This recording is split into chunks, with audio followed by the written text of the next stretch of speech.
Burada şəhidlərimiz var ki, ata-anaları yoxdur. Bir dənə dövlət məmuru desin ki, mən gedib onun ad günündə, mövludunda ya da ölüm günündə onu ziyarət eləmişəm. Kişi kim olur, nə biz? Ayıbdır. Yalandan da deyirlər, şəhidlər bizim qürurumuzdur. Bundan sonra bir nəfər mənim yanımda deyəməz ki, şəhid mənim qürurumdur ya, mənim uca məqamım var. Bizim üçün uca məqamdır. Şəhidin sevən kişi kimi sevməlidir. Yalandan yüzdə durub bura get. Burada yalan danışmaq belə haramdır. Burada bizim ziyarət yerimizdir. Torpaq da kasıbındır, şəhid də kasıbındır, namaz qılan da kasıbdır, hamısı kasıbındır. Bu elimizi tanıyır, şəhid atasıdır. Oğlu üstün düşür. Valizade İbrahim.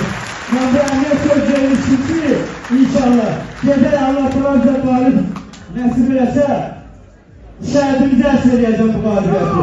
İndi de şəhidimize söyleyeceğim galibiyeti. Yaşasın Azerbaycan, Karabağ Azerbaycan'dır.